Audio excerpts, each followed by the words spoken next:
Presiden Prabowo Subianto ingatkan soal koordinasi pembangunan hunian korban banjir di Sumatera agar tidak tumpang tindih.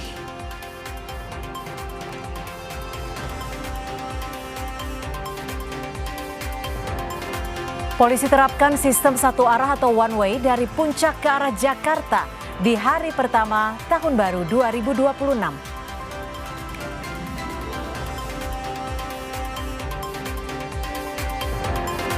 Konten kreator DJ Doni meminta polisi mengungkap pelaku teror bangkai ayam dan bom molotov ke rumahnya.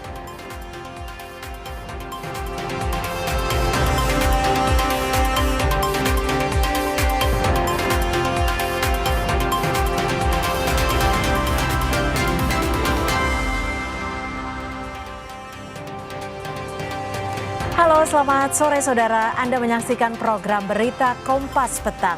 Hanya di Kompas TV independen terpercaya. Bersama saya Cynthia Rompas. Dan saya Dipo Nurbahagia. Kita awali Kompas Petang di awal tahun baru 2026 dengan informasi pertama. Saudara, mengawali tahun 2026, Presiden Prabowo Subianto berkunjung ke lokasi bencana di Aceh Tamiang.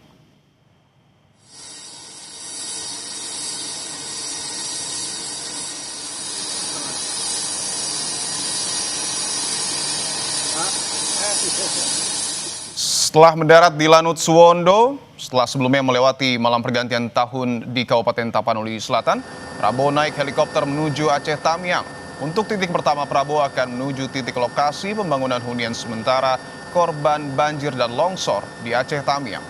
Mendampingi kunjungan Presiden yakni Mensesnek Prasetyo Hadi, Sekretaris Kabinet Teddy Indra Wijaya, Menko Infrastruktur Agus Harimurti Yudhoyono dan Mendagri Tito Karnavian.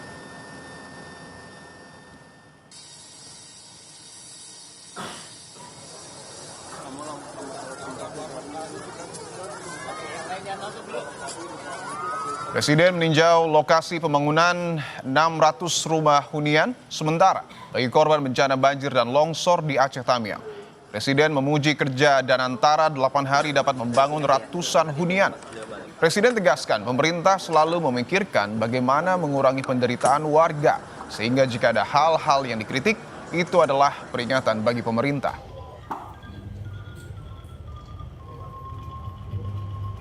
Hari ini umpamanya Danantara membuktikan dalam 8 hari bisa membangun 600 hunian yang menurut saya ya cukup baik. Saya koreksi sedikit, saya tanya bagaimana ini ya kan, seng panas, bagaimana kita bisa mengurangi, meringankan penderitaan rakyat kita. Itu pikiran kita sebagai pejabat dan pemimpin. Ya, jadi hal-hal yang nyinyir itu kita anggap sebagai katakanlah sebagai peringatan bagi kita. Bagaimana coba kalau kita bersama-sama kita nyanyi tanah air kita, ya. Tanah air ku tidak kulupakan,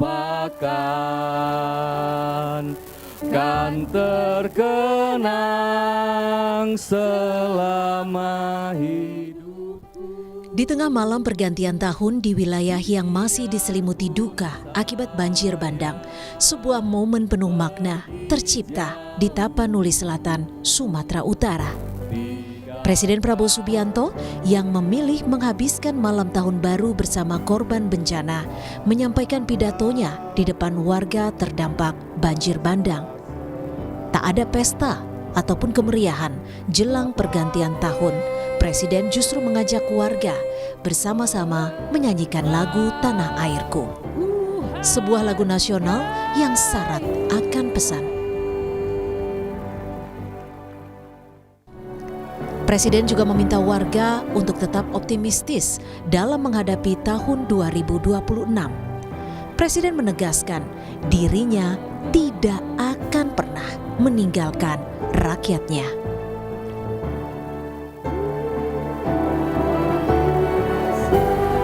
Harus terus semangat, ikhlas, kita harus terus kuat, tegar jiwa kita, dan yang paling penting tadi, kita harus gotong royong, kita harus bersama-sama menghadapi kesulitan.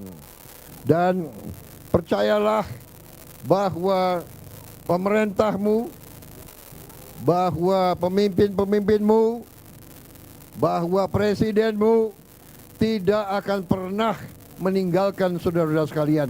Kita akan bersamamu.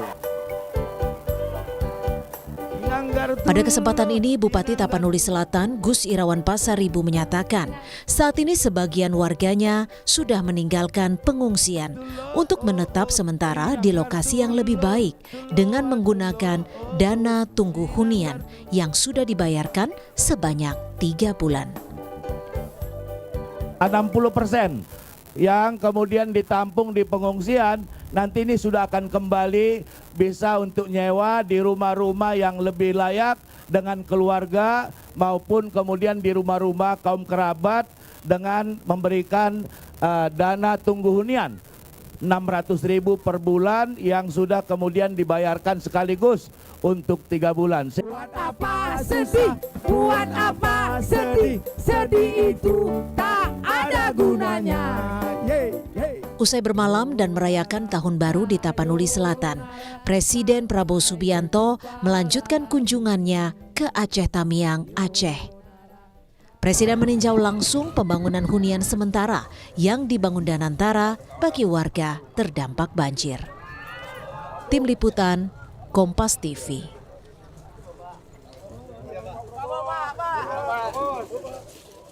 Dan saudara, lebih lengkap soal tinjauan Presiden Prabowo Subianto ke Aceh Tamiang, kita tanyakan langsung, sudah ada jurnalis Kompas TV Emir Syahpurba dan juru kamera Roganda Malau.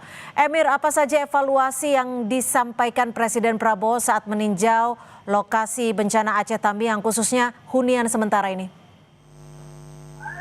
Ya, Cynthia dan juga saudara, saat melakukan kunjungan di Aceh Tamiang, Presiden Prabowo Subianto meninjau langsung bagaimana proyek pembangunan hunian sementara yang dilakukan oleh pemerintah melalui Danantara Indonesia. Dan tadinya setelah melakukan Siapa itu? Silakan. Yang penting nanti koordinasi yang ketat ya. Tanya Pemda, tanya gubernur menilai di mana yang lebih penting. Tanya bupati bagaimana, BNPB, supaya resources kita benar-benar bermanfaat. Ya, dalam rapat terbatas tadinya, Cynthia dan juga saudara, Presiden Prabowo memuji kinerja dari Danantara Indonesia yang dalam 8 hari mampu mendirikan 600 rumah hunian sementara untuk para korban banjir. Adapun selain membahas mengenai hunian sementara, Presiden Prabowo Subianto tadinya juga menyinggung soal normalisasi sungai di Aceh Tamiang, karena pasca terjadinya banjir bandang ini, Cynthia dan juga saudara, terdapat endapan lumpur yang terbawa oleh banjir yang menyebabkan pendangkalan sungai di Aceh Tamiang, sehingga perlu dilakukannya normalisasi sungai. Dan Presiden Prabowo Subianto tadi mengatakan ini akan menjadi operasi besar yang akan segera dilakukan. Begitu juga dengan fasilitas umum lainnya, Presiden Prabowo juga menyoroti soal sekolah-sekolah, puskesmas dan juga rumah sakit yang sampai saat ini belum beroperasi agar dapat dioperasikan kembali, Cynthia. Iya, Emir, lalu bagaimana dengan hunian sementara ini? Kapan setidaknya masyarakat di sana bisa menempati atau menghuni tempat ini? Ya, Cynthia dan juga saudara, informasi yang kami terima memang untuk kapan masyarakat harusnya bisa menempati ini dikatakan pada minggu pertama Januari ini warga sudah bisa menempati hunian-hunian ini. Dan kami juga memantau tadi untuk progres pembangunannya, kami juga melihat sejumlah hunian memang sudah layak huni, seperti kami mengatakan setiap kamar ataupun hunian ini memiliki ukuran 4,5 kali 4,5 meter yang juga dilengkapi dengan fasilitas meteran listrik setiap huniannya. Begitu juga di dalamnya terdapat 2 tempat tidur dan juga kipas yang dapat digunakan oleh pengungsi ataupun penghuni di Huntara ini nantinya, Cynthia. Baik, terima kasih atas laporan Anda, jurnalis Kompas TV Emir Syahpurba melaporkan langsung dari Aceh Tamiang, Aceh. Saudara, polisi terapkan sistem satu arah atau one way dari Puncak ke arah Jakarta di hari pertama Tahun Baru 2026.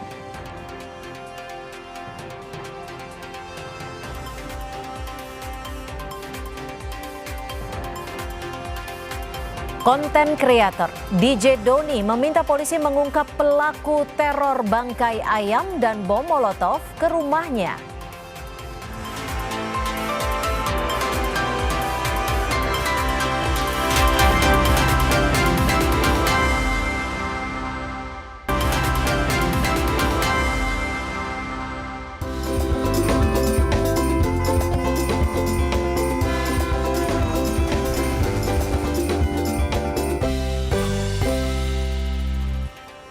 Terima kasih Anda masih menyaksikan Kompas Petang, Saudara. Sebuah mobil sedan putih menabrak pembatas jalan di Bundaran Hotel Indonesia pada Jumat pagi. Setahu aku, tapi aku nggak pernah sampai pagi, paling jam 2, jam 3, jam 4. Orang yang mengemudikan mobil sedan itu apakah habis melakukan pesta malam tahun baru atau seperti apa? Itu masih pendalaman ya, nanti sampai penyidiknya aja. Oke. Sementara waktu yang penting olah TKP, lalu lintas di sekitaran Bundaran HI ini masih terkendali. Sementara itu sebuah mobil taksi online terguling usai ditabrak kendaraan lain di Jalan Layang Nontol, Antasari, Kebayoran Baru, Jakarta Selatan pada Kamis pagi. Menurut sang sopir, kejadian bermula saat melewati Jalan Antasari dengan kecepatan 80 km per jam mengarah ke Jalan TB Simatupang. Tiba-tiba ada kendaraan lain yang melaju dengan kecepatan tinggi hingga menabrak kendaraannya. Tidak ada korban dalam peristiwa ini, namun kondisi mobil rusak parah.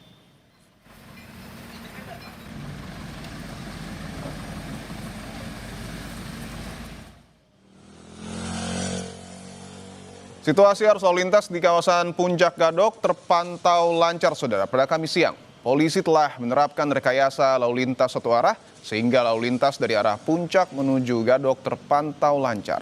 Kendaraan didominasi roda 4 dan roda 2 berplat nomor Jakarta.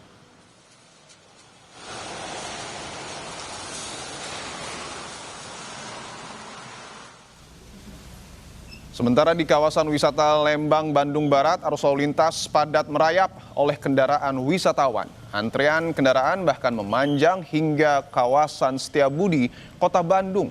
Untuk mengurangi kepadatan, polisi telah melakukan rekayasa lalu lintas one way atau satu arah. Diperkirakan kawasan Lembang akan terus dipadati wisatawan hingga akhir pekan nanti.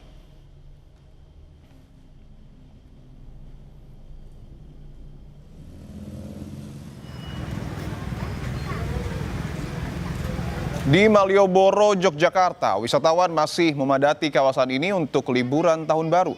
Berbelanja oleh-oleh, bersuah foto, dan bahkan sekedar duduk-duduk menjadi kegiatan utama para wisatawan. Arus kendaraan yang melintas juga terpantau padat meski tak menimbulkan kemacetan.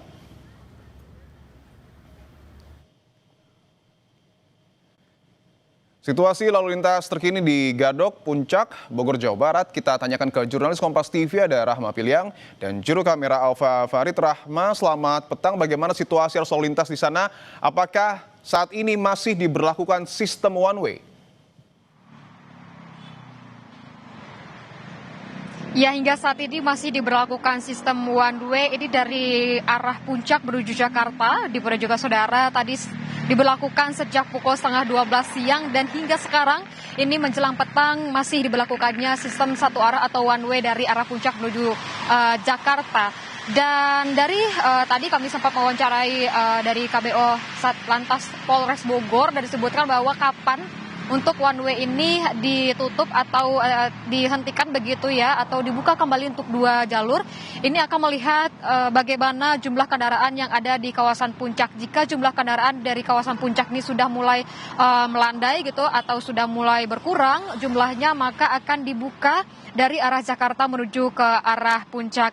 Dan hingga saat ini pada juga saudara dapat dilihat di belakang saya untuk jumlah kendaraan kami pantau dari siang tadi ini memang mulai ramai begitu ya, apalagi di atas jam 12 siang. Kita bisa melihatnya seperti jika di jam 12 siang itu adalah jam dari check out orang-orang itu di penginapan, maka itu kita melihat jumlah kendaraan pun yang keluar atau yang turun dari arah Puncak menuju arah Jakarta ini juga bertambah banyak di Purja juga saudara, baik itu yang masuk ke arah tol maupun yang ke arah Ciawi begitu.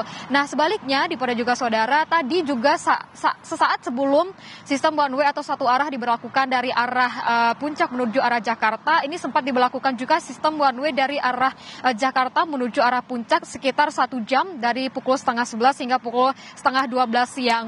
Dan hingga saat ini kita masih melihat begitu ya, kendaraan masih banyak yang turun dari atas, dan nanti kita akan menunggu kapan untuk one way ini akan dibuka dan diterapkan kembali untuk dua arah, baik itu dari arah Puncak menuju Jakarta maupun dari arah Jakarta menuju ke Puncak, Dipo. Rahma, singkat saja, apakah artinya kendaraan dari Jakarta ke Puncak ini untuk saat ini belum bisa menuju ke Puncak? Iya benar sekali di Purja juga saudara, hingga saat ini sejak pukul 11:30 tadi sejak diberlakukannya sistem one way atau satu arah dari arah Puncak menuju Jakarta, ini belum ada kendaraan yang diperbolehkan untuk naik ke atas, terkhususnya ini untuk kendaraan roda 4 begitu. Nah di samping kanan saya ini adalah salah satu jalan alternatif non tol begitu ya, dan dapat dilihat memang banyak antrian kendaraan yang ingin naik ke atas begitu atau naik ke puncak. Ini mereka akan menunggu antrian begitu ya, saat dibuka sistem one way ini mereka akan langsung naik ke atas. Dan begitu juga di dari arah Ciawi di Purja juga saudara, ini di Simpang Gadok dari arah Ciawi ini juga ditutup, dan untuk kendaraan-kendaraan baik itu roda 4 maupun roda 2 akan disuruh putar balik mencari arah atau jalan alternatif lain, dan tidak diperbolehkan untuk melewati jalan raya Jakarta Bogor ini atau Jakarta Puncak ini di Purja juga saudara. Dan juga untuk kami juga mengingatkan di Purja juga saudara untuk kendaraan yang memang turun dari arah Puncak menuju arah Jakarta, terkhususnya ini untuk kendaraan roda 2 diperhatikan saat di Simpang Gadok gitu. Untuk dari kendaraan roda 2 ini diharapkan untuk langsung berbelok ke kiri atau ke arah Ciawi, karena kami melihat sejak diberlakukannya sistem one way ini, beberapa kendaraan roda 2 atau motor ini langsung lurus ke arah jalan tol, dan ini juga sempat bisa memicu kemacetan atau juga hal-hal yang tidak diinginkan di Purja juga saudara. Dan hingga saat ini kami masih memantau, masih diberlakukan sistem one way, dan juga antrian kendaraan baik itu dari arah Jakarta untuk menuju ke Puncak ini masih menunggu di jalan non tol yang ada di samping exit tol Ciawi. Dipo. Jurnalis Kompas TV Rahma Piliang dan juru kamera Alfa Farid, terima kasih atas laporan Anda. Selamat bertugas kembali. Saudara, informasi lain di tahun 2026 ini Taman Marga Satwa Ragunan punya koleksi hewan baru, yakni watusi atau sapi bertanduk besar dan lebar dari Afrika Timur. 2 ekor watusi jantan dan betina ini merupakan kerjasama antara Taman Marga Satwa Ragunan dan Taman Safari Batang, Jawa Tengah yang menerima 5 ekor kapibara jantan. Lalu seperti apa keunikan watusi? Berikut laporan jurnalis Kompas TV Renata Panggalo dan juru kamera Bima Wicaksana.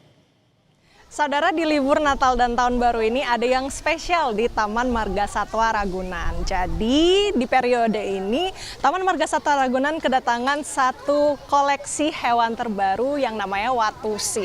Jadi watusi ini adalah satwa asli Afrika, tepatnya Afrika Timur.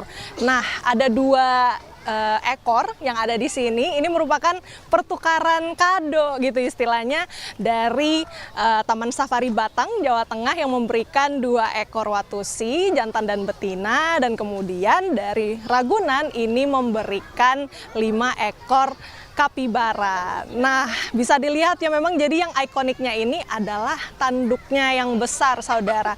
Dan tanduknya ini bisa bertumbuh lebar begitu dengan lebar ukurannya sekitar 2,5 meter. Jadi memang ini sangat ikonik ya. Ini merupakan sapi khas dari Afrika Timur. Nah, banyak sekali ternyata yang tertarik begitu ya melihat keindahan gitu ya dan keunikan dari sapi asal Afrika ini. Coba ya kita tanya-tanya ke pengunjung, beberapa pengunjung yang ada di sini yang sudah dari tadi kayaknya ini memperhatikan adanya watusi. Permisi, Ibu. Ibu boleh dong tanya-tanya, Ibu, ini namanya siapa, Ibu? Ibu Lia. Ibu Lia dengan siapa aja ke sini? Keluarga besar. Dengan keluarga besar ya. Ibu Lia dari mana asalnya? Ciseng. Oh, dari Ciseng. Oke. Ibu, yang menjadi daya tarik utama datang ke Ragunan apa? Hewannya yang pasti. Oke, hewannya ya. Tadi udah keliling ngeliat apa aja? Udah unta, orangutan, gajah, terutama kita pertama ngeliatnya gajah. Sama tadi yang di sana itu apa ya tadi? Ya unta udah, jerapah udah. Ini kayak lama banget nih di sini. Ini menarik banget ya. Ngelihat itu tanduknya lucu. Adik-adik ada yang tertarik ini yang mana nih rombongannya? Halo, namanya siapa? Fatia. Oh iya, adik suka nggak sama ini Watusi? Suka ya? Seneng ya? Seneng nggak? Ngangguk-ngangguk. Oke, Bu Lia, ini berapa orang nih rombongan ke sini? 2 mobil kita. 2 mobil ya. Oke. Kalau gitu selamat kembali melihat-lihat deh Ibu ya. Terima kasih banyak. Semoga di tahun yang baru ini sehat selalu, rezeki lancar ya Ibu. Terima kasih banyak Ibu Lia. Nah itu dia saudara, jadi memang sangat menarik ya Watusi ini. Dan selain Watusi tentunya banyak sekali beragam koleksi hewan di Taman Marga Satwa Ragunan, baik itu yang dari khas Indonesia maupun dunia, salah satunya seperti Watusi yang ada di sini. Dan memang kalau Ragunan ini ciri khasnya selalu memang tiketnya yang relatif terjangkau begitu ya, untuk dewasa 4.000 dan untuk anak-anak Rp3.000. Dan selain bisa melihat beragam macam hewan, di sini tentunya ada ruang terbuka hijau yang pasti bisa dimanfaatkan untuk beragam kegiatan, misalnya seperti piknik, karena kalau di Ragunan boleh banget untuk membawa makanan dari rumah. Jadi udah kepikiran mau berlibur kemana di periode Natal dan Tahun Baru ini? Renata Panggalo, Bima Wicaksana, Kompas TV, Jakarta.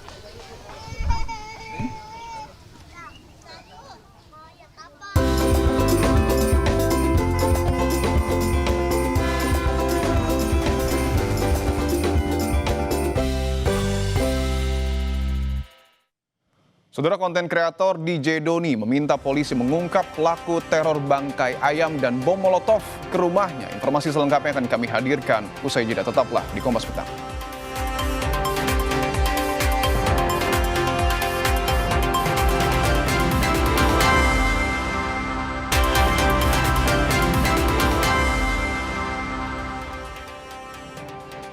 Kompas Petang kami lanjutkan, saudara. Amnesty mengecam keras berbagai rentetan teror yang menimpa influencer hingga aktivis Greenpeace Indonesia, Iqbal Damanik. Direktur Amnesty International Indonesia, Usman Hamid, menilai hal ini bukan sekedar kasus kriminal biasa. Usman mengatakan pola serangan memiliki benang merah, yaitu pembungkaman kritik publik atas buruknya penanganan bencana ekologis di Sumatera akibat kebijakan pro-deforestasi. Kritik yang lahir dari solidaritas kemanusiaan dan semangat perbaikan justru dibalas intimidasi fisik dan digital. Itu adalah ancaman yang jelas membungkam kemerdekaan menyatakan pikiran maupun pendapat warga negara yang dijamin oleh konstitusi. Jadi kalau pemerintah membiarkan, maka jelas masyarakat akan berpikir pesan-pesan itu mewakili pemerintah.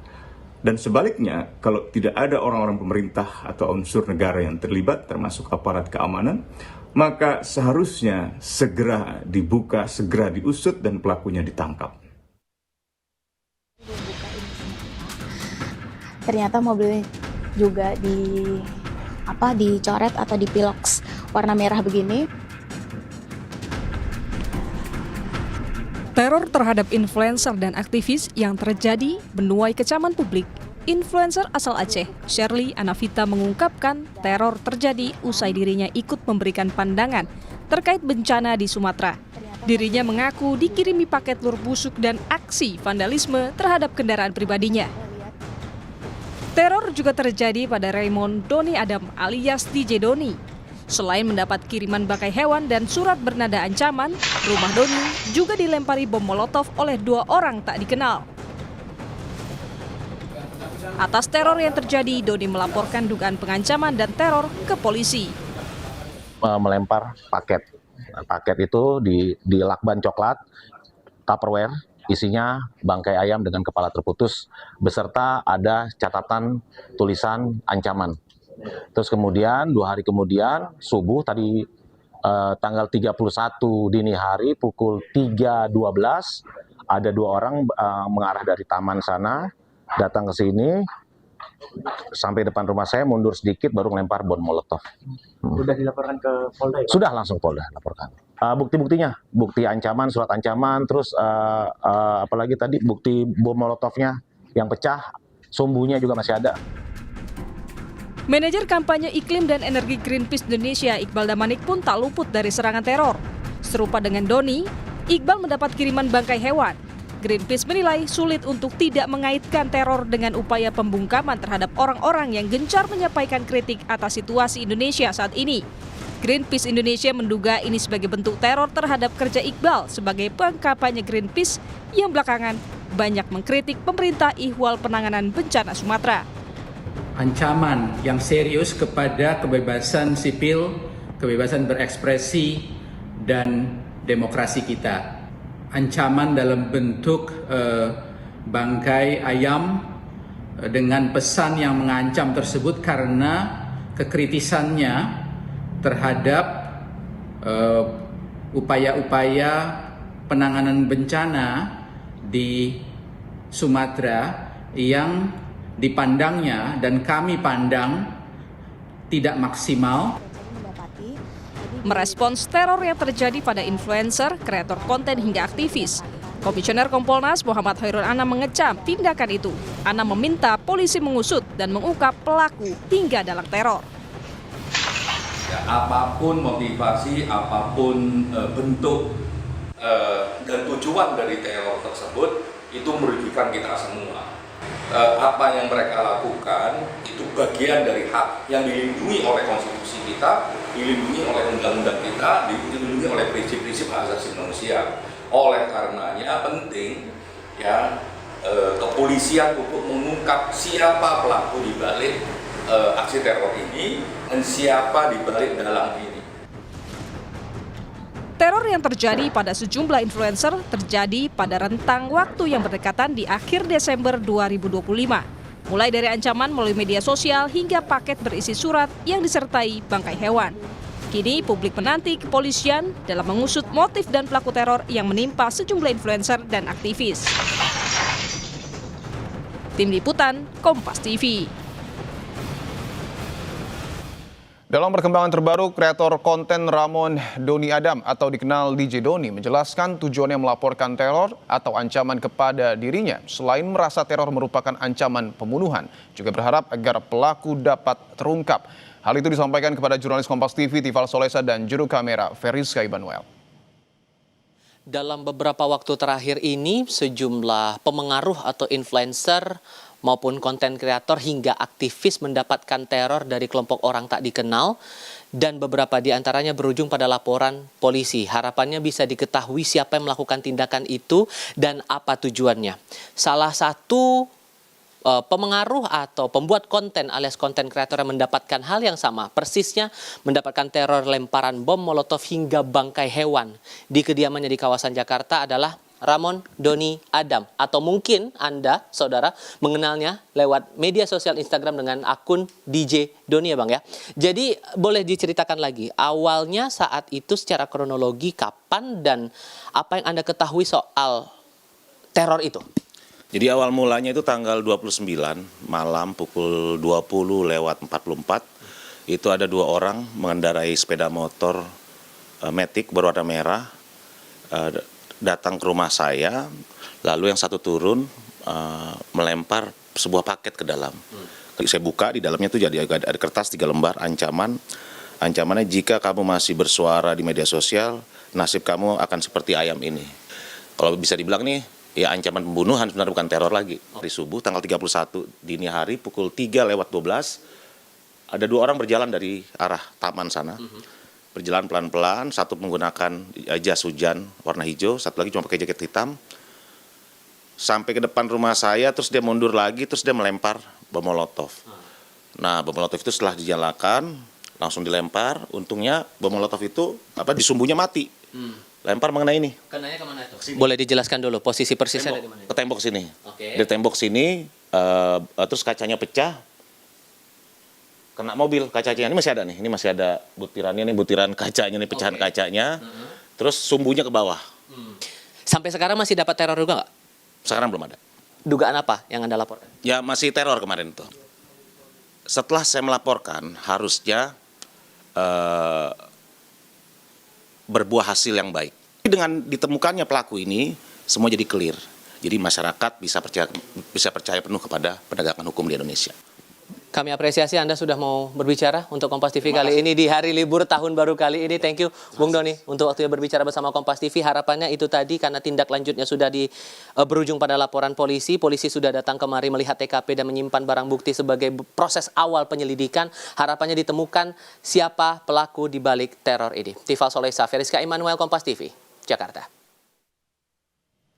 Kita bahas maraknya teror pada influencer dan aktivis beberapa hari belakangan bersama Ketua Pokja Politik Greenpeace Indonesia, Khalisa Khalid, dan Komisioner Kompolnas Yusuf Warshim. Mbak Khalin dan Pak Yusuf, selamat petang semua. Selamat petang, Mas. Selamat petang. Baik, saya ingin ke Mbak Khalin terlebih dahulu. Mbak Khalin, kita tahu bahwa teror terhadap aktivis Greenpeace Iqbal Damanik ini terjadi pada tanggal 30 Desember berupa pengiriman bangkai ayam dan juga ancaman. Apakah sampai dengan saat ini ada mungkin teror-teror lain yang kemudian diterima oleh Greenpeace? Sampai saat ini setelah serangan teror terhadap Iqbal Damanik, kita belum menerima teror lagi gitu. Tapi sebelumnya memang mungkin hampir sama dengan beberapa influencer dan aktivis yang diteror sebelumnya lewat lewat komentar-komentar di media sosial ya. Dan tapi sampai saat ini belum ada lagi teror dan semoga tidak ada lagi teror yang menyasar aktivis atau influencer dan siapapun yang mengkritik kebijakan pengurus negara yang kami pandang belum sesuai atau belum sejalan dengan kewajiban konstitusinya. Betul, tentu kita berharap tidak ada teror terhadap aktivis kita, terhadap influencer kita, dan tentu masyarakat Indonesia. Pertanyaan saya, Mbak Khalin, apakah Greenpeace sudah menganalisa mungkin pihak-pihak yang diduga terlibat dan alasannya apa sehingga mengirimkan teror kepada Greenpeace? Ya, kalau kami melihat sebenarnya teror atau serangan yang ditujukan kepada aktivis atau influencer dan warga yang menyuarakan kritik kepada kebijakan negara atau dalam hal ini dalam konteks belakangan ya, teror terakhir yang diterima oleh Iqbal dan para influencer itu kan terkait dengan penanganan bencana di Sumatera gitu. Kami melihat memang polanya sebenarnya adalah pola yang sama yang ditujukan kepada aktivis yang sebelumnya banyak mengkritik kebijakan-kebijakan negara yang tidak sejalan dengan kewajiban konstitusi seperti yang saya sampaikan tadi.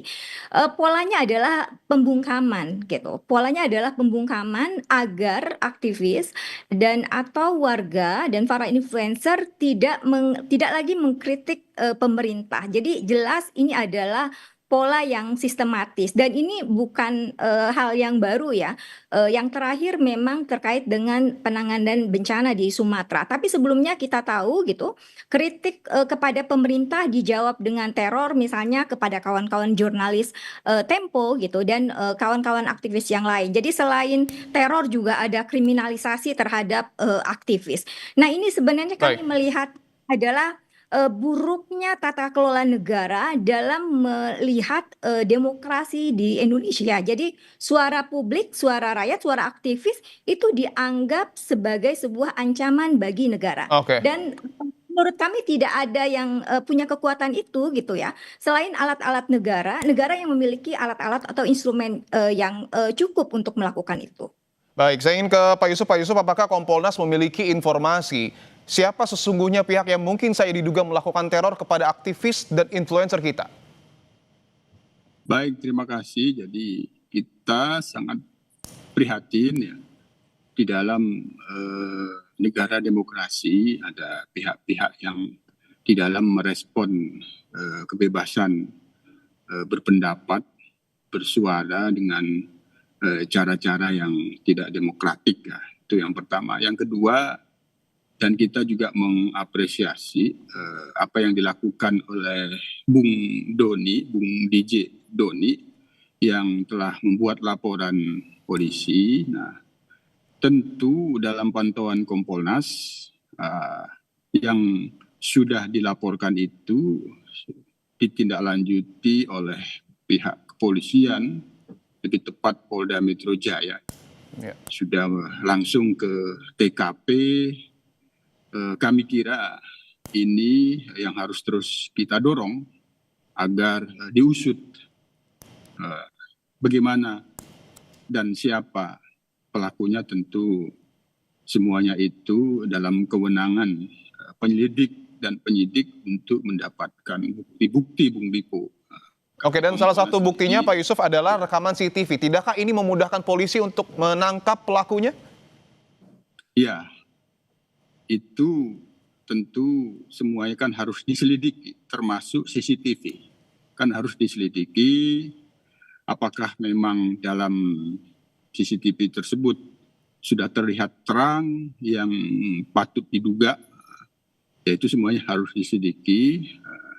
Sekali lagi, kita sebagai pengawas mengawasi dan memantau, dan sekali lagi mendorong pihak kepolisian untuk mengusut, karena ini cara-cara yang tidak demokratik di dalam menyikapi perbedaan pendapat ataupun kebebasan menyampaikan pendapat. Nah, oleh karenanya apabila ini benar sebagaimana yang disuarakan oleh teman-teman masyarakat sipil bahwa ini teror, bahkan menurut Bung DJ Doni bukan hanya teror tapi ancaman pembunuhan. Untuk itu kita serahkan agar proses penyelidikan ini segera mendapatkan hasil. Kita mendorong dilakukan secara transparan dan akuntabel. Intinya kepolisian dalam hal ini kami minta untuk bisa melayani dari pihak-pihak yang memberikan laporan, pihak-pihak yang merasa diteror, diancam, agar masalah ini tidak berkembang luas. Itu Bung Dipo. Oke, saya ingin ke Mbak Kalin lagi. Mbak Kalin, bahwa kita tahu ada satu influencer yang sudah melapor kepada polisi. Apa kemudian yang akan dilakukan oleh Greenpeace? Apakah akan menempuh langkah yang sama dengan melapor ke polisi atau seperti apa? Ya, sampai saat ini Mas Dipo, kami masih terus menganalisa dan mendalami secara serius untuk bisa juga melaporkan kasus atau serangan teror ini ke pihak kepolisian. Hanya memang yang juga selalu kami ingatkan gitu ya, bahwa ada dalam kasus-kasus sebelumnya seperti kasus yang dialami oleh Tempo gitu ya, ini yang sudah dilaporkan tetapi juga tidak ada upaya yang serius bagi aparat penegak hukum, bagi aparat kepolisian untuk mengusut tuntas serangan yang ditujukan kepada masyarakat sipil.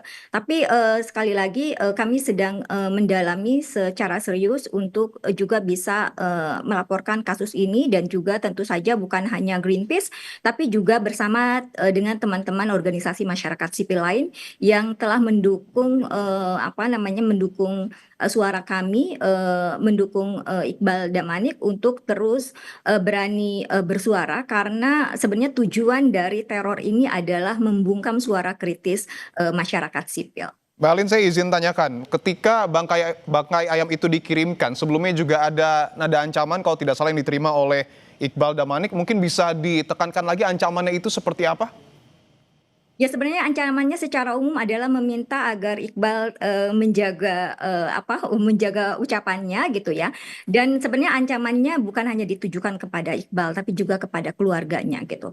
Nah, ini yang menurut kami memang teror ini adalah teror yang ditujukan untuk membungkam, karena bukan hanya menyasar aktivisnya tapi juga keluarga aktivis. Dan pola-pola seperti ini memang pola-pola yang sudah dilakukan sejak lama ya. Setidaknya dalam 1 tahun ini Amnesty sudah mencatat ada kurang lebih 283 kasus serangan teror, ancaman yang ditujukan kepada para aktivis. Oke, saya ingin ke Pak Yusuf.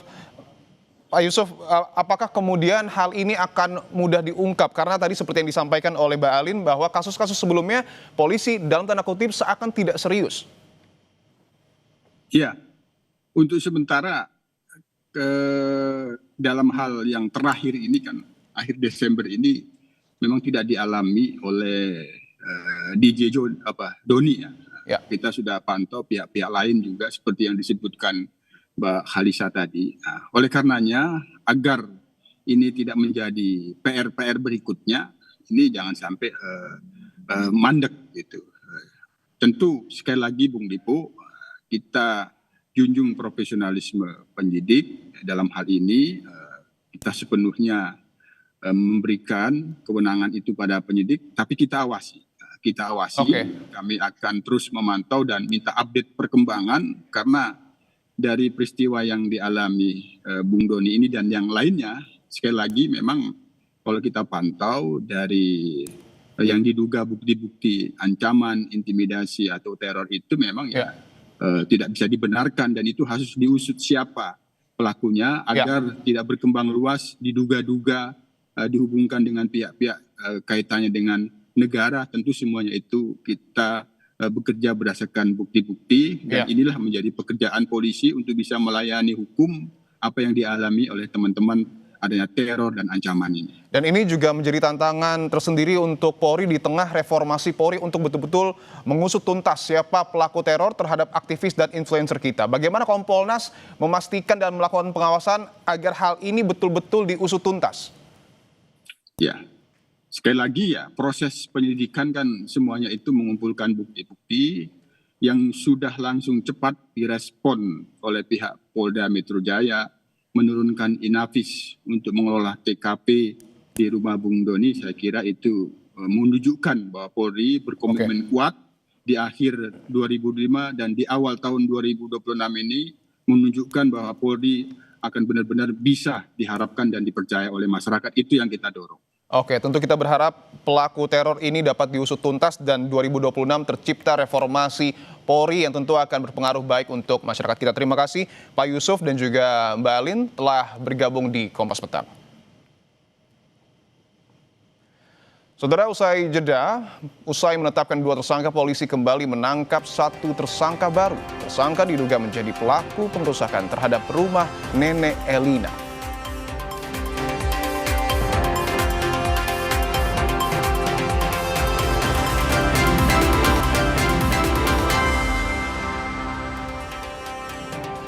Terima kasih Anda masih bersama kami di Kompas Petang. Saya Cynthia Rompas. Saudara, sebuah minibus terbakar di area parkir RSUD Banten.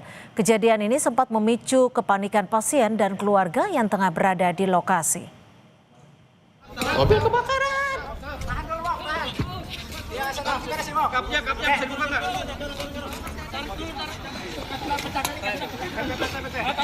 Dari video amatir, api disertai suara ledakan tiba-tiba muncul dari dalam sebuah mobil yang terparkir di RSUD Banten. Dengan menggunakan alat pemadam api ringan, petugas keamanan rumah sakit bertindak cepat. Api berhasil dipadamkan sebelum meluas. Tidak ada korban jiwa. Kebakaran ini namun membuat sejumlah pengunjung rumah sakit khawatir.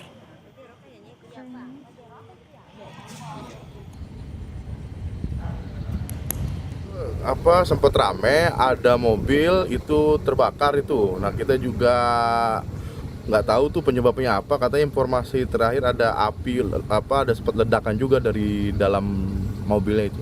Gimana? Ya, tadi juga ada sempat panik ya, ada beberapa keluarga pasien juga panik yang bawa keluarganya ke rumah sakit RSUD Banten ini.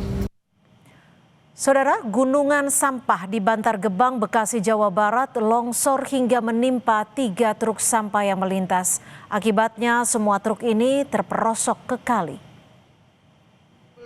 Mobil emang coy kena buang kadang, urukan sampah emang coy diharap tah.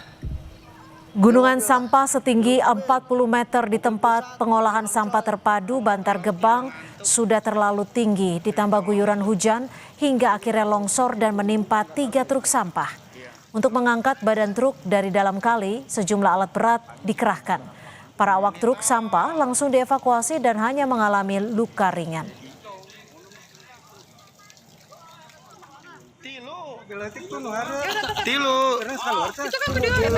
Mobil truk sampah ada 3. Sopirnya gimana? Sopirnya katanya udah bisa dikeluarkan. Sudah dia pasti ya ada lukanya lah. Dia memang nggak perlu. Kemudian penataannya kurang bagus, ditambah air hujan, kan jadi berat tuh. Saudara, tahanan kasus demonstrasi Agustus di Surabaya, Alfarisi bin Rikosen meninggal dunia dalam sel di Rutan Kelas 1 Surabaya. Alfarisi meninggal sekitar pukul 6 pagi di Rutan Surabaya di Medaeng, Sidoarjo. Sempat dibawa ke layanan fasilitas kesehatan namun nyawanya tak tertolong. Korban diduga meninggal akibat gagal nafas. Pihak rutan telah menghubungi pihak keluarga untuk selanjutnya dilakukan serah terima jenazah.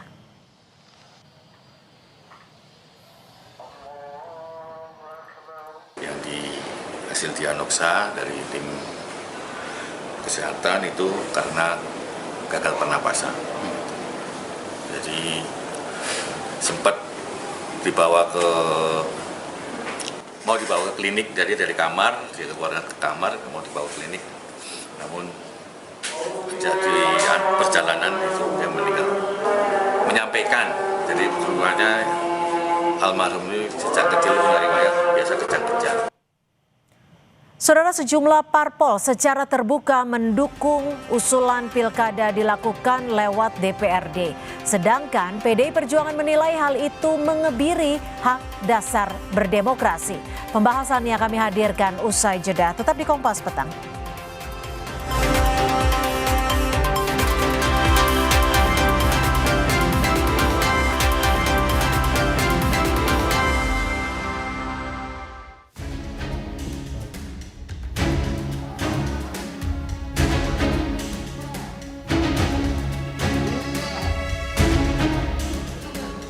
Wakil Ketua Umum Partai Gerindra, Prasetyo Hadi, kembali menghembuskan sinyal partainya ingin mengubah sistem pilkada langsung menjadi pemilihan yang dipilih lewat keterwakilan parpol di DPRD. Alasan ongkos politik yang mahal, baik dari sisi calon maupun pemerintah sebagai penyelenggara pilkada, menjadi faktor utama partai milik Prabowo ini minta pilkada tak lagi langsung. Bupati, wali kota maupun gubernur itu ongkosnya sangat besar. Belum dari sisi negara ya, dari sisi negara dalam hal ini mengenai pembiayaan. Nah, inilah yang kemudian kalau kajian di kami internal Partai Gerindra, kami memang terus terang salah satu yang mengusulkan atau berpendapat bahwa kita berkehendak untuk mengembalikan sistem pemilihan kepala daerah itu melalui mekanisme di DPRD. Senada, Wakil Ketua MPR fraksi PAN Edi Suparno bahkan menilai usulan pilkada lewat DPRD sudah sesuai dengan sila keempat Pancasila. Menurut mantan Sekjen PAN ini, sejak pilkada dilakukan secara langsung, persoalan politik uang dan politik dinasti terus terjadi. Memang saya akui bahwa jika masyarakat publik sudah diberikan hak untuk memilih langsung, dan itu kemudian haknya diambil, saya kira akan menimbulkan berbagai masukan ya yang menghendaki agar itu tetap melekat pada mereka. Tapi juga kalau kita lihat eksesnya, itu kita harus perhitungkan juga dampaknya itu ternyata membawa dampak negatif terhadap pendidikan politik bagi masyarakat, karena masyarakat hanya disuguhi amplop atau sembako untuk memilih siapapun yang akan menjadi calon kepala daerahnya. Dan jangan lupa juga, saya bicara sebagai pimpinan MPR, bahwa kalau kita bicara pemilihan secara keterwakilan itu ada dalam sila keempat dalam Pancasila kita, musyawarah untuk mufakat. Namun, usulan ini ditolak PDI Perjuangan. Partai pimpinan Megawati Soekarno Putri ini menilai pilkada melalui DPRD menghilangkan hak rakyat untuk ikut serta dalam tata kelola pemerintahan dan pembangunan di daerahnya. Buat kami aneh saja apabila hak rakyat hari ini untuk memilih pemimpinnya juga kemudian harus dikebiri. Padahal itu hak yang sangat dasar di negara-negara demokratis. Semua rakyat diajarkan untuk memilih pemimpin secara langsung sebagai bagian dari cara mereka untuk bisa mengekspresikan apa yang mereka inginkan. Desakan agar pilkada langsung harus diubah lewat DPRD pertama kali diusulkan Partai Golkar saat perayaan HUT Golkar ke-60 pada 12 Desember 2024. Dan usulan itu kembali digaungkan Ketua Umum Partai Golkar Bahlil Lahadalia di HUT ke-61 Golkar 5 Desember 2025 lalu. Bahlil bilang Golkar sudah lama mengkaji soal pilkada langsung yang dinilai menyedot energi, biaya besar, dan sering memicu konflik di daerah. Ia pun minta agar pembahasan RUU politik dimulai tahun ini. Khusus menyangkut pilkada Bapak Presiden, 1 tahun lalu kami menyampaikan kalau bisa pilkada dipilih lewat DPR saja. Banyak pro dan kontra. Tapi setelah kita mengkaji, alangkah lebih baiknya memang kita lakukan sesuai dengan pemilihan lewat DPR kabupaten kota. biar tidak lagi pusing-pusing. Oleh karena itu kami memandang pembahasan RUU bidang politik seyogyanya bisa dimulai tahun depan. Usulan Bahlil ini disambut baik Presiden Prabowo. Menurutnya demokrasi yang baik harus mengurangi permainan uang agar jangan hanya kaum berduit yang menguasai politik. Prabowo bahkan menilai pilkada langsung adalah sistem politik yang meniru-niru negara lain. Yang disampaikan Partai Golkar berkali-kali harus kita pertimbangkan yang baik-baik. Demokrasi harus mengurangi terlalu banyak permainan uang. Demokrasi harus kita bikin minimal ongkos politik. Supaya nanti politik kita jangan ditentukan hanya orang-orang berduit.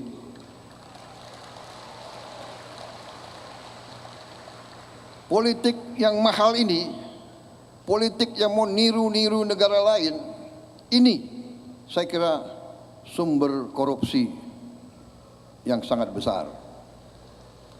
Jadi saya sendiri condong, saya akan mengajak kekuatan politik, ayo marilah kita berani memberi solusi kepada rakyat kita.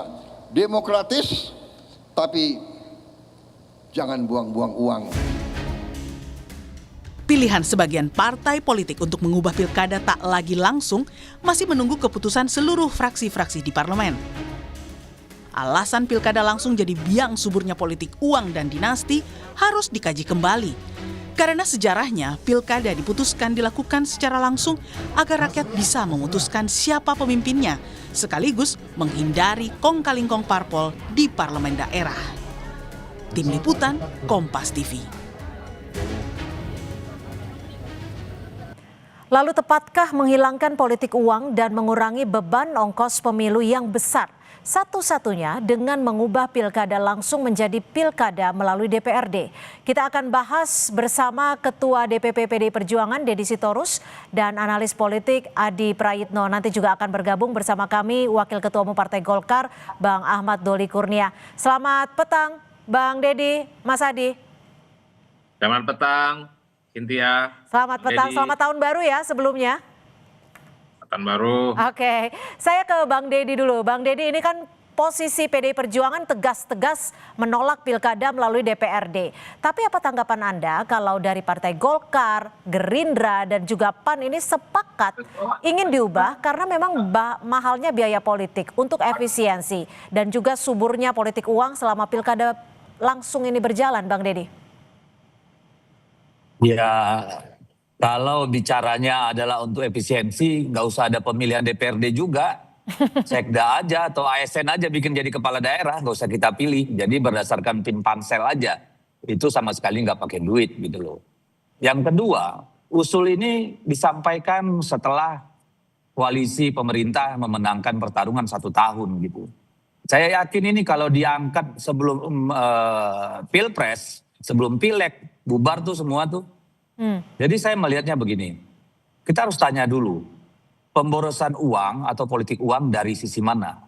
Kalau dari sisi penyelenggaraan, kalau pilkada itu ditaruh bersamaan dengan pemilu yang lain, baik pemilu kepala daerah langsung untuk DPR, DPRD, ataupun dengan Pilpres, maka tidak ada biaya tambahan kecuali cetak surat suara. Yang kedua, kalau yang dimaksud adalah biaya paslon, ya termasuk money politik, ini menurut saya sih dosa partai politik. Pertama, salah satu yang membuat biaya besar bagi paslon itu adalah mahar partai politik. Saya punya pengalaman, 1 kursi itu bisa sampai 1 miliar, saya dengar 2 miliar. Itu partai politik yang bikin gitu loh. Kenapa partai politik lagi? Yang kedua, ambil contoh. Kalau semua partai mencalonkan orang-orang yang memang punya rekam jejak di bawah, maka kebutuhan untuk money politik itu dengan sendirinya akan hilang bahkan mengecil. Tetapi kan memang partai politik sendiri yang memilih orang-orang tanpa melatihkan rekam jejak. Akhirnya siapa yang punya uang itulah kan begitu tuh. Nah yang ketiga, money politik, inefisiensi, pemborosan segala macam, itu juga ada dampak dari penyelenggara dan pengawas pemilu termasuk penegakan hukum. Ini kan sama aja. Ya, lu yang berbuat, lu nyalakan orang lain, blaming the victim gitu loh. Oke, saya akan ke Bang Doli. Bang Doli, ini Golkar bisa dikatakan sebagai partai politik yang pertama kali memiliki ide awal di kali ini. Usulkan pilkada langsung diubah menjadi keterwakilan di DPRD. Tapi yang namanya usulan biasanya kan ada pro kontranya. Kali ini agak berbeda. Usulan Golkar ini langsung disetujui oleh Presiden dan juga parpolnya. Kalau Bang Doli, ini murni maunya Golkar atau gimana nih Bang Doli? Kalau Golkar sebetulnya dalam 1,5 tahun ini kita sudah bentuk tim kajian politik ya, bukan hanya untuk pilkada tapi juga untuk sistem pemilu, soal undang-undang partai politik dan seterusnya. Intinya kita berkeinginan untuk menyempurnakan lah sistem politik kita, termasuk hulunya itu adalah sistem pemilu dan pilkada. Nah, soal pilkada kita juga sebetulnya punya 3 opsi sesungguhnya ya. Ya 3 opsi itu masih pertama adalah tetap penyelenggaraan pilkada seperti yang sekarang sedang berlangsung selama ini, langsung oleh rakyat. Yang kedua, semua dikembalikan ke DPRD. Yang ketiga adalah ini asimetris atau hybrid. Jadi ada yang tetap berlangsung dipilih oleh rakyat, ada juga ke DPRD. Tapi khusus untuk yang DPRD, kami sudah hampir final ya, bahwa pemilihan gubernur itu harus kembali ke DPRD. Dan harus berbeda lah dengan 3 struktur kekuasaan yang eksekutif ada di negara kita ya. Presiden, wakil presiden, bupati, wali kota dan kepala desa gitu.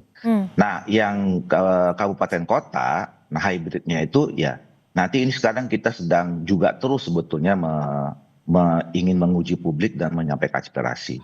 Nah, tapi dalam perjalanannya kemudian ada komunikasi politik ya antara ketua partai politik kami dengan ketua umum partai politik yang lain. Nah, kalau bicara kemudian soal juga, ya dalam perjalanannya, Bang Doli maaf nih saya potong. Ini sudah ada komunikasi. Apakah mungkin bisa dilihat di layar ya? Ini ada foto di mana ada pertemuan, ada Pak Bahlil dan juga ada Pak Julhas dan juga ada Bang Dasko nih. Ini ngebahas itu langsung? Saya tidak tahu persis karena saya tidak ikut dan itu kan pertemuan beberapa hari yang lalu ya. Pak Bahlil nggak kasih bocoran? Saya teruskan dulu yang tadi. Ya. Nah, selain ada komunikasi politik dengan partai politik yang lain, kami kan kemarin barusan melaksanakan rapat pimpinan nasional ya. Nah, kami juga menyerap aspirasi pandangan dari masukan daerah DPD provinsi. Nah, sebagian besar menyampaikan memang kecenderungannya mendorong pemilihan kepala daerah itu kembali ke DPRD dengan catatan-catatan ya. Nah, catatan nanti kita diskusikan. Nah, kembali soal foto ini, nah saya mencari informasi. Nah, sebetulnya ini silaturahim biasa saja. Ada 2 hal yang dibicarakan. Pertama adalah bicara kemungkinan terbentuknya koalisi permanen, masih penjajakan koalisi permanen di periode ini. Kemudian yang kedua, masih terkait dengan soal isu undang-undang politik. Jadi karena memang kan informasi yang sudah kita dapatkan, kemungkinan di awal tahun ini sudah mulai bicara tentang pembahasan undang-undang partai politik. Jadi sudah mulai juga ada brainstorming dan sharing informasi berkaitan dengan itu. Jadi tidak spesifik soal pemilu, soal pilkada dan seterusnya. Oke, saya ke Mas Hadi. Mas Hadi, ini sejauh ini yang tegas menolak baru PDI Perjuangan. Apa yang Anda baca dari dalam tanda kutip ya kekompakan beberapa parpol yang mendesak ataupun mengusulkan soal pemilihan kepala daerah kembali melalui DPRD? Ya, saya kira secara prinsip masing-masing partai memiliki sikap politik yang berbeda ya. Tapi saya membaca kenapa hampir mayoritas partai politik itu mendukung terkait dengan wacana pilkada oleh DPRD. Ini sepertinya semacam uji coba soal kemungkinan koalisi permanen yang beberapa waktu yang lalu itu sempat dibangun ya. Ini semacam test case, kira-kira siapa saja yang bisa diajak kerjasama dan batu-batu kekuatannya itu bisa diukur dari case to case seperti soal pilkada DPRD ataupun tidak. Itu yang pertama ya Mbak. Yang kedua, kalau kita mau jujur sebenarnya kan beberapa waktu yang lalu ada putusan dari Mahkamah Konstitusi bahwa pilkada dengan pemilu itu satu rumpun, tidak bisa dipisah. Kalau pilkada itu dipilih oleh DPRD itu artinya pilkada itu berbeda dengan pilpres dan pileg yang dipilih secara langsung dan inilah mesti dibaca secara konstitusional bahwa putusan MK itu kan final and binding dan kemudian putusannya itu tidak bisa dibantah oleh siapapun. Jadi inilah yang kemudian belakangan ini menjadi diskursus yang cukup luar biasa ya. Kenapa? Ya khawatir putusan MK itu tidak diikuti dengan keputusan-keputusan politik yang lainnya. Nah tapi secara prinsip ya kalau argumentasi pilkada itu oleh DPRD karena efisiensi politik uang, ya saya kira kan sangat gampang ya. Misalnya efisiensi dari segi penyelenggaraan. Ya misalnya dari rekayasa TPS itu ya ditambah jumlah pencoblosnya. Kan selama ini kan TPS misalnya cuma 300. Bisa ditambah 1.000 orang gitu per tiap TPS. Dan misalnya pemilunya itu pencoblosannya mulai dari jam 7 bisa sampai sore atau jelang maghrib. Jadi kalau alasannya efisiensi sebenarnya masih ada pilihan-pilihan lain seperti itu ya Mas Adi ya? Agak mudah sebenarnya, atau misalnya mulai digagas soal e-voting ya, itu kan lebih sederhana dan lebih memudahkan terkait dengan hal ikhwal teknis dan administratif penyelenggaraan. Nah terkait dengan politik uang, mahar politik itu kuncinya di partai politik karena hampir semua kontestan politik di pilkada ya mostly hampir bisa dipastikan dari partai. Kalau partai mengharamkan politik uang, kalau partai itu mengharamkan mahar politik, ya biaya politik itu bisa ditekan. Cuman kan problemnya publik juga tahu bahwa kalau musim pilkada, musim pemilu itu kan semacam musim semi, bagaimana partai itu ya memang sedang berlomba-lomba untuk mengumpulkan logistik lah. Artinya saat ini yang menjadi pertanyaan adalah apakah ini mutlak terkait soal efisiensi atau memang justru kemunduran dari demokratis. Kita akan bahas selepas jeda, tetap bersama kami di Kompas Petang.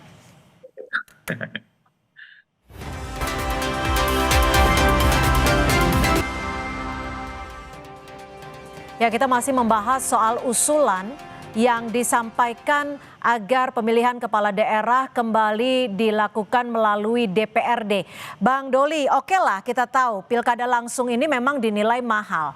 Tapi apakah biaya demokrasi ini layak sebenarnya dipangkas? Apakah Golkar juga sudah tanya langsung ke konstituen di daerah-daerah soal usulan ini?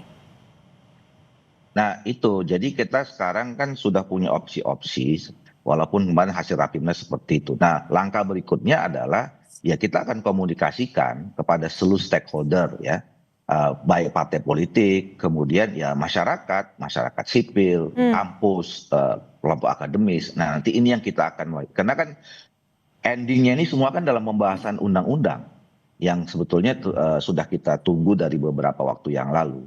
Nah tapi maaf saya potong lagi Bang Doli, ini kan sebenarnya amanat reformasi loh. Iya makanya ini saya baru menjelaskan itu ya, bahwa kita sebetulnya harus menjaga dua prinsip sebetulnya. Selama ini kan yang dikemukakan adalah efisiensi ya, terus kemudian biaya politik yang tidak boleh tinggi gitu. Nah ini pun juga dibagi dua ya, biaya penyelenggaraan dan kemudian biaya politik lain-lainnya itu. Ini yang kemudian jadi problem menurut saya selama ini. Kalau biaya penyelenggaraan, kalau memang kita semua sepakat ini pemilihan langsung, ya no isu sebetulnya mau berapa biayanya. Nah tapi kalau kemudian kita berpikir perlu ada efisiensi, saya kira juga bagus juga. Nah saya setuju tadi misalnya kalau semua partai politik punya kesadaran bahwa urusan politik ini nggak harus selalu identik dengan soal biaya yang terlalu tinggi. Nah itu juga nanti kita harus bicarakan tentang baik sistemnya maupun juga undang-undang partai politiknya. Nah itu satu sisi. Bandul yang lain adalah soal demokrasi, ya sistem demokrasi yang harus dipertahankan. Gitu. Ini yang harus kita cari titik temunya nih, jangan dipertentangkan antara efisiensi dengan soal biaya, dengan soal demokrasi. Nah ini kan baru apa namanya ya, opsi, baru kemudian kajian dan segala macam. Jadi gini, kalau kami misalnya sekarang sudah punya apa namanya kajian lanjutan. Ketika misalnya disepakati DPRD, bagaimana tetap menjaga keterlibatan publiknya misalnya. Jadi artinya dipertemukan dengan sistem itu yang tadi menyeimbangkan antara efisiensi dengan demokrasi. Oke, kami tangkap. Nah, sisi lain saya kira kita harus juga berpikir kalau kemudian kita memilih pada akhir nanti pemilihan langsung, bagaimana supaya biaya politik itu rendah. Nah, oke, kami tangkap, Bang Doli. Ini penting. Jadi jangan kita bicara nolak ini nolak itu, tapi kita nggak punya solusinya. dua-duanya juga problem sebetulnya, baik yang soal biaya tinggi maupun dengan soal demokrasinya gitu. Bang Deddy, saya ke PDI Perjuangan. Kalau Bang Deddy ini melihatnya apa sih sebenarnya yang dilakukan Partai Golkar dan juga sejumlah partai lainnya yang setuju agar pemilihan kepala daerah melalui DPRD? Apakah ini memang murni efisiensi atau ada kepentingan jangka panjang 2029 mungkin? Ya, saya lebih cenderung ke arah kepentingan jangka panjang ya, konsolidasi kekuasaan. Apalagi ketuanya Bung Doli ini kan pernah ngomong koalisi permanen. Ini kan kelihatan dari satu sisi ada upaya untuk mempertahankan kekuasaan jangka panjang. Tapi mari kita bedah satu-satu lah. Misalnya anggaran yang begitu besar di tingkat penyelenggaraan. Tadi saya sudah sampaikan, kan ini bisa digabung dengan pemilu lain. Apakah dengan pemilu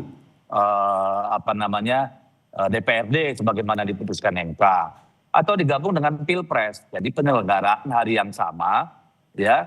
Lalu kemudian yang membedakan cuma tambahan surat suara, kan misalnya begitu, ya. Lalu ada cara milih tadi, apakah dengan e-voting. Jadi soal itu saya kira tidak terlalu masalah, termasuk di pihak pasangan calon. Ambil contoh, jika semua kandidat yang bersaing, ya dibuatkan escrow account lah oleh KPU sebagai penyelenggara. Sekian nih biaya kampanye, ya. Lalu setiap dia melakukan kegiatan, ya itu nyampaikan, lalu dieksekusi. Di luar daripada itu tentu dengar dulu. Maka soal biaya ini dibatasi maksimum spending gitu loh.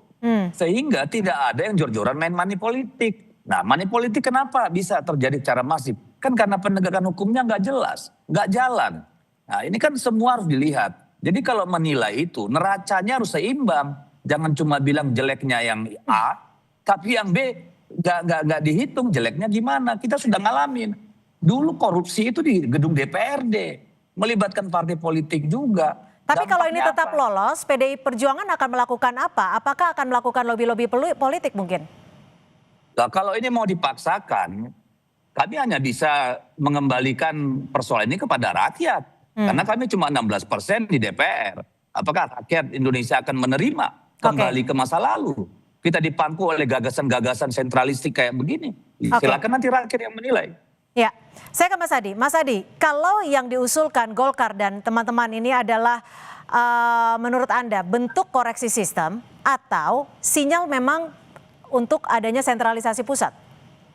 Ya, kalau saya secara prinsip pilkada langsung bahwa layak dievaluasi iya, soal politik uang, tentang mahar politik, termasuk juga soal biaya penyelenggaraan yang menurut saya juga terlampau mahal, saya kira sangat layak untuk dievaluasi. Tapi kan jawabannya kan tidak harus mengembalikan pilkada oleh DPRD, apalagi kan kita tahu soal trust publik ke DPRD itu kan cukup rendah karena begitu banyak misalnya keputusan-keputusan politik yang dibuat oleh DPRD dan bahkan DPR pusat itu kan seringkali tidak pernah melibatkan rakyat.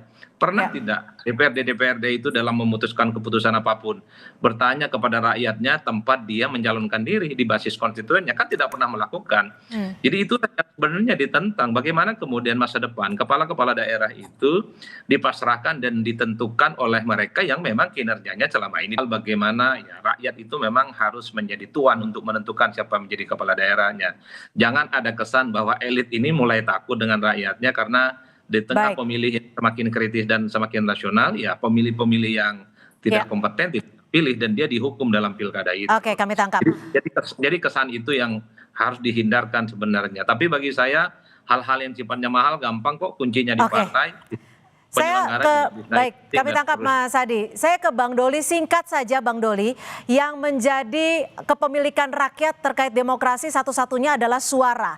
Lalu jika rakyat hanya menonton umpamanya debat, tapi tidak memilih, di mana letak kedaulatannya? Singkat saja. Pertama menurut saya keinginan kita dan peluang serta momentum untuk mengevaluasi menyempurnakan sistem ini jangan kemudian di stigma, di framing ini untuk kepentingan politik gitu ya. Kita sebetulnya sudah sejak lama dari kalau bicara tentang saya 5 tahun yang lalu bicara tentang soal revisi sistem politik ini. Jadi jangan kemudian diarahkan ini untuk kepentingan elit tertentu 2029 dan segala macam. Enggak, ini momentum kita untuk menyempurnakan sistem ini gitu loh. Nah, soal ada opsi kembali ke DPRD yang memang itu juga dijamin dalam konstitusi kita, jangan kemudian juga disimpulkan ini sesuatu yang tadi itu kembali ke soal kepentingan politik. Baik, dan ini kami tangkap. masih bergulir ya, bergulir gitu loh. Ya, jadi artinya masih dibahas dan juga masih diformulasikan seperti itu ya. Dan kita nggak tutup-tutupi, kita sampaikan ke publik, kita tunggu responnya seperti apa nanti, bagaimana gitu. Itu yang kita butuhkan sekarang sebetulnya gitu.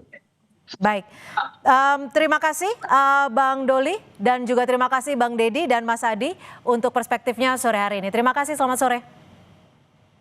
Sore. Dan saudara, informasi lainnya masih akan kami sajikan selepas jeda. Tetap bersama kami di Kompas Petang.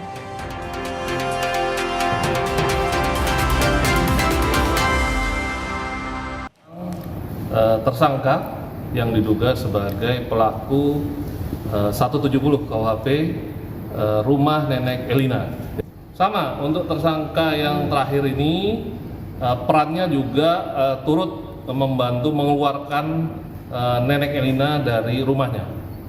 Kemungkinan ada bertambah ya tersangkanya? Kemungkinan besar untuk kasusnya masih berproses, akan kita cari secara keseluruhan. Dan saudara, informasi tadi juga menjadi penutup perjumpaan kita di Kompas Petang hari ini. Saya Cynthia Rompas. Dan saya Dipo Nurbahagia. Terima kasih. Sampai jumpa.